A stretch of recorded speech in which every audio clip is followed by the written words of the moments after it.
Hindi paper वाचायला लागला एका दिवशी बसून असा. आणि पेपर वाचता वाचता लयच खुश झाला असा. खुश होऊन असा म्हणतो, इकडे तिकडे बघायला लागला. मन में पहिला लड्डू फुटा. तितक्यात मी जवळून जात होतो. मी म्हणलं, काका काय झालं एवढं खुश व्हायला? अरे म्हणतो, हिंदी पेपरमध्ये आलंय म्हणतो, इथं बघ म्हणतो, हे मोठी जाहिरात आली आहे म्हणतो इथं. काय मी बघितलं. अरे खुश होऊन सांगायला लागला, पत्नी फेको लैला ले जाओ, पत्नी फेको लैला ले जाओ. मी बघितलं. म्हणलं, काका चष्मा लावून वाचत जा म्हणलं, बिना चष्म्याचं नका वाचू. काकाने चष्मा घेतला आणि मग पेपरमध्ये वाचलं.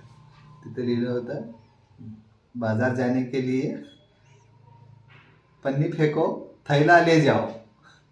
यानं वाचलं, पत्नी फेको लैला ले जाओ. तिथं काय होतं, पन्नी फेको थैला ले जाओ.